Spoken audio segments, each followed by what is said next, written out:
1885 సంవత్సరంలో మనిషి చరిత్రలో మొదటి గ్యాసోలిన్ పవర్డ్ మోడర్న్ కార్ని కార్ల బెంజమిన్ అనే జర్మన్ ఇంజనీర్ కనిపెట్టారు మరియు దాని మొదటి టెస్ట్ రన్ను అతని భార్య బెర్తా బెంజ్ చేసింది. 1886లో దీనికి పేటెంట్ లభించింది.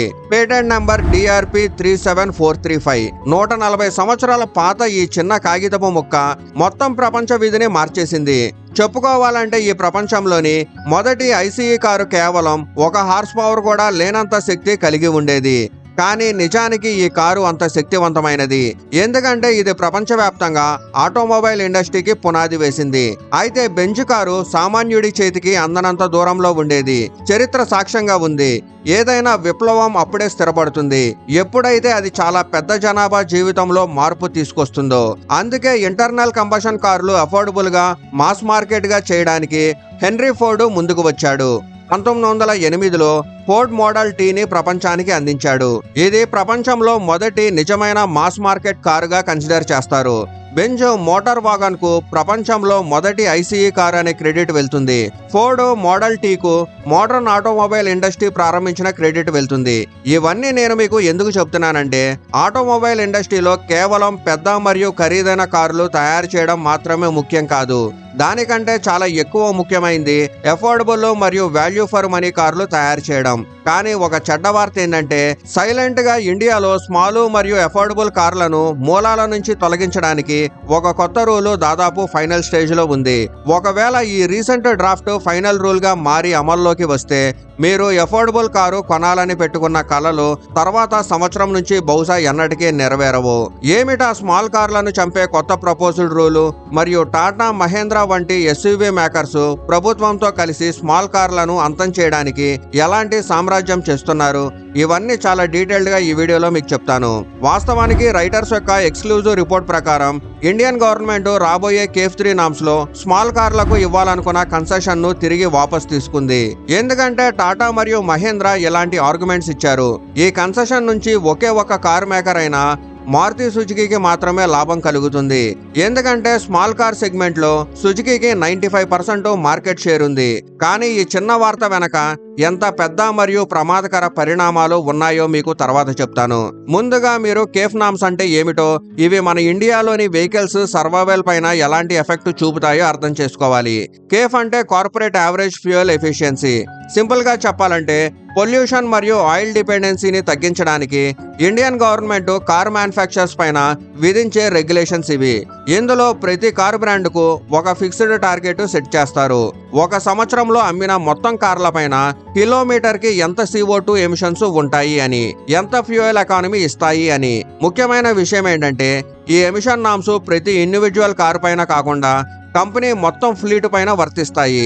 దానిలో చిన్న పెద్ద అన్ని కార్లు ఉంటాయి. Car maker fleet average emission ఒక ఫార్ములా ఆధారంగా క్యాలిక్యులేట్ చేస్తారు. ఒకవేళ ఏ కార్ కంపెనీ అయినా ఆ టార్గెట్స్ లో ఎమిషన్స్ ను ఉంచకపోతే చాలా భారీ జరిమానా విధిస్తారు.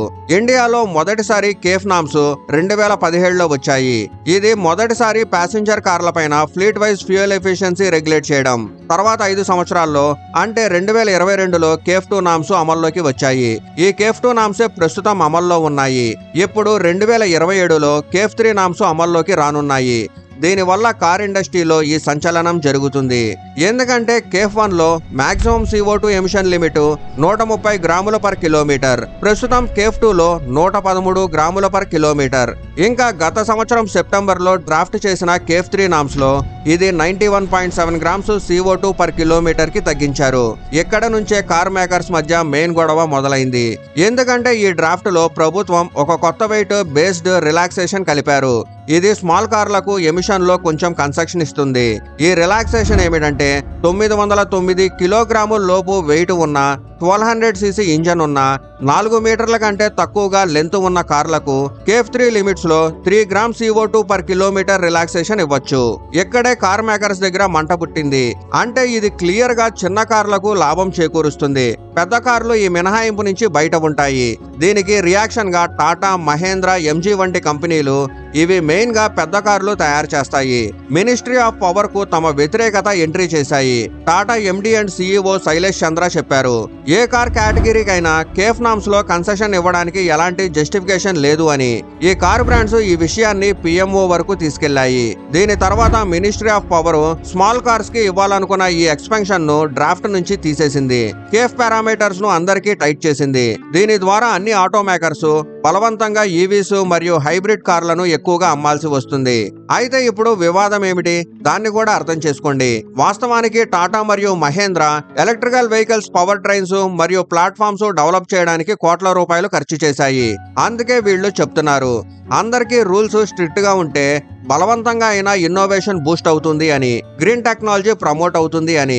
కేఫ్ 3లో ఏదైనా రాయితీ ఇస్తే ఈవీ టెక్నాలజీలో పెద్దగా శ్రమించని కంపెనీలకు అడ్వాంటేజ్ కలుగుతుంది అని. కానీ మారుతి సుజుకి వంటి small car makers counter argument ఇస్తున్నారు. కేఫ్ నామ్స్ లో కన్సెషన్ ఆప్షనల్ కాదు, నెససరీ అని. దాని అతిపెద్ద కారణం అఫోర్డబిలిటీ. స్మాల్ కార్స్ లో ప్రాఫిట్ మార్జిన్ చాలా తక్కువ. ఈ బడ్జెట్ టైట్ కార్స్ లో స్ట్రిక్ట్ కేఫ్ ఎమిషన్స్ లిమిట్ ప్రకారం ఇంజన్ ను రీఇంజనీర్ చేస్తే కొత్త ఖరీదైన పార్ట్స్ ని కలపాలి.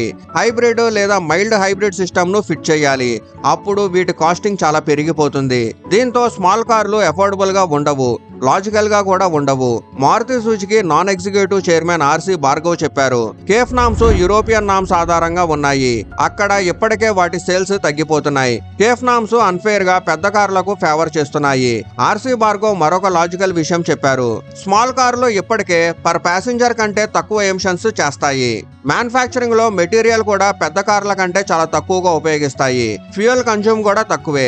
అంటే మారుతి స్విఫ్ట్ వంటి చిన్న కారు 5గురిని క్యారీ చేస్తున్నప్పుడు చేసే ఎమిషన్స్ కంటే ఎక్కువ ఎమిషన్ మరియు ఎక్కువ ఫ్యూయల్ టాటా నెక్సాన్ లేదా హ్యారియర్ వంటి పెద్ద కారు 5గురిని క్యారీ చేస్తున్నప్పుడు వేస్ట్ చేస్తుంది. అయితే మారుతి చెప్పింది కూడా సరైందే. స్మాల్ కార్లు తమ సైజు వల్ల ఇప్పటికే రీసోర్స్ మరియు ఎమిషన్ ఎఫిషియెంట్ గా ఉన్నాయి. అయితే వాటిని ఫ్యూయల్ తాగే పెద్ద కార్లతో ఒకే పారామీటర్ పైన ఎందుకు ఉంచుతున్నారు? ఒకవేళ స్మాల్ కార్స్ కూడా స్ట్రిక్ట్ కేఫ్ 3 నామ్స్ మీట్ చేయాల్సి వస్తే ఇప్పటి అఫోర్డబుల్ కార్ల ప్రైజెస్ దాదాపు 10 లక్షలు తాగుతాయి. దీని సైడ్ ఎఫెక్ట్ ఏమిటంటే మార్కెట్ నుంచి అన్ని అఫోర్డబుల్ మరియు స్మాల్ కార్లు దాదాపు అంతరించిపోతాయి. ప్రజలు బలవంతంగా కాస్ట్లీ పెద్ద కార్లు కొనాల్సి వస్తుంది. ఇంజన్లు కూడా పెద్దవే తీసుకోవాల్సి వస్తుంది. దీంతో అల్టిమేట్ గా పర్ కార్ ఎమిషన్ తగ్గకుండా ఎక్కువే అవుతుంది. అలాగే కార్లు అఫోర్డబుల్ కాకుండా పోతే ఎంట్రీ లెవెల్ బయ్యర్స్ కు ఎలాంటి ఆప్షన్ ఉండదు.